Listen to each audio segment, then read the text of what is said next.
After 8 months, Dragon Ball FighterZ has finally come out for the Nintendo Switch. And let me tell you, it's been quite the wait. The Switch has changed everything. Being able to play everything on the go or on your TV. It's just an incredible feeling. Now, I already reviewed the game in full, which I will link to at the end of the video, so I'm not going to review it as I'd be repeating myself. What can I say about the Switch version? It runs perfectly fine. It even runs perfectly fine in handheld mode, as I've never had a problem. It's just the only complaint I have is that it doesn't come with the DLC pre-installed. Are you serious? You want me to pay $30 for all the DLC that I already bought for PS4? That's just seriously lame. Now, on the other hand, I'll talk about the DLC characters that were added real quick. I'll change the future. You'll see. The first two are Broly and Bardock. Not coincidentally, I'm sure, they're both due to appear in Dragon Ball Super Broly. That's the power of popularity for you. Bardock has his Super Saiyan transformation as a super combo, which I'm not particularly a fan of, since the comic where that happens is basically one big fan fiction. But that's another story. He has a dramatic finish against Frieza where he basically just screws getting killed by a blast and completely destroys Frieza.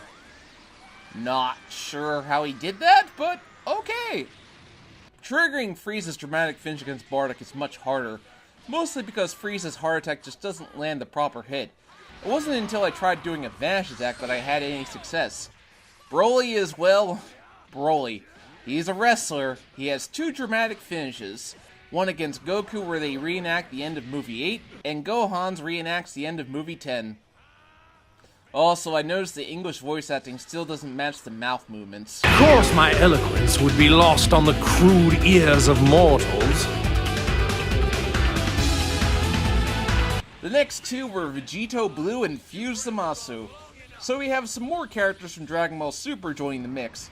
I really enjoyed Vegito's combos, and Zamasu really loves to hear himself talk. I shall defeat, eradicate humanity, and bring about the dawn of an endless age that can never be tamed. I am the world! The most noble, splendid, immortal, and supremely powerful God! Gotcha! Thank you. I enjoyed Vegito's dramatic finish against him. That's how the arc should have ended. Though Trunks' spirit sort of hope and love is present too. Still don't understand how exactly that happened. Then comes Goku and Vegeta in their base forms, which means it's now possible to have 3 Gokus and 3 Vegetas. Although it's balanced out by they do have different movesets that reflect the beginning of Dragon Ball Z. All we need now is Kid Goku from Dragon Ball and it'll come full circle. I do love the dramatic finishes for the nostalgia factor. Finally, that leaves us with Cooler and Android 17, and it feels like we got lazy here, as apparently due to a problem with the DLC, there's no new dramatic finishes, nor do the other characters respond to them, instead just getting generic responses, which is a bit of a shame.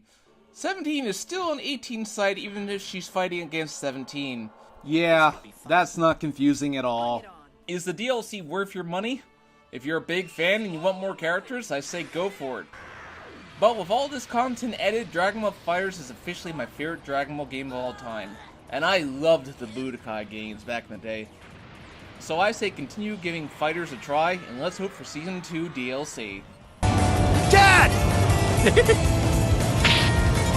Gohan!